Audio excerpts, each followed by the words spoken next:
Kaguluhan sa Davao mas lalong lumala. Mindanawan ayaw ng suportahan si BBM. Ating abangan ang buong detalye, pero bago ang lahat, kung bago ka pa lang sa channel na ito ay huwag kalimutang mag-subscribe para updated ka sa maiinit na news trends. Sa gitna ng lumalalang tensyon, inilatag na rin ng Philippine National Police ang kanilang mga barikada sa paligid ng Kingdom of Jesus Christ compound na nagdudulot ng matinding pangamba at pagkabalisa ng mga miyembro ng simbahan.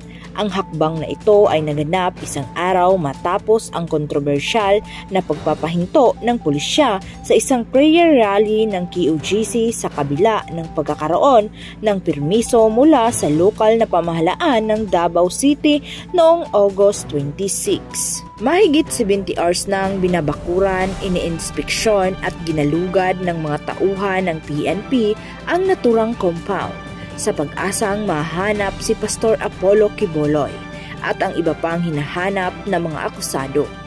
Sa kabila ng walang patid na operasyon, wala pa ring nakukuhang konkretong ebidensya o impormasyon ang mga pulis na magpapatunay na naroroon nga si Quiboloy. Bagkus lumabas na ng sertipikasyon mula sa National Bureau of Investigation na wala si Quiboloy sa compound. Isang bagay na tila hindi pinaniniwalaan ni Police Colonel Torre na matapang na nagsabi sa simbahan na maghain na lamang ng reklamo sa korte kung may hinaing sila sa nangyaring operasyon. Sa kabila ng patuloy na pagsisiyasat ng PNP, nagdesisyon silang alisin ang mga kagamitan ng mga babaeng KOJC missionary na naninirahan sa basement ng Jesus Miracle Crusade building.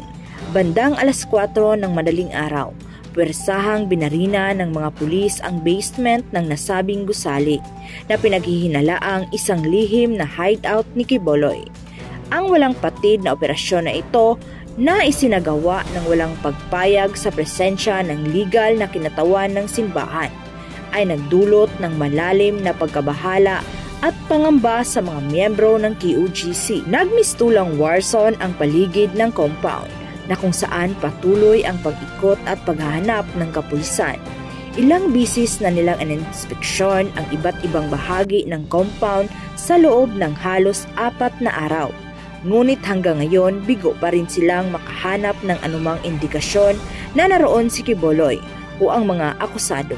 Sa kabila ng ulat mula sa NBI na wala sa loob ng compound si Quiboloy, tila mas naging porsigido pa ang PNP sa kanilang operasyon, na tila walang balak huminto hanggat hindi nila nakakamit ang kanilang layunin. Habang nagmamasid ang sambayanang Pilipino sa nagaganap na sigalot, na natiling tahimik at maingat ang lokal na pamahalaan ng Davao sa pagtugon sa isyu.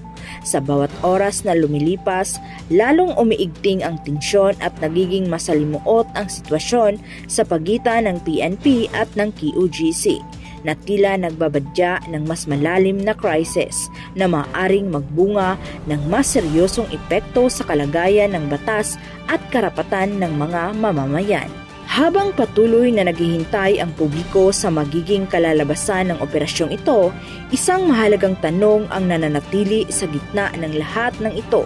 Kaninong karapatan ang tunay na pinangangalagaan at kaninong interes ang isinasantabi? Ano ang masasabi nyo tungkol rito? Magkomento lamang sa baba at huwag kalimutang mag-subscribe para updated ka sa maiinit na news trends. Maraming salamat sa panunood.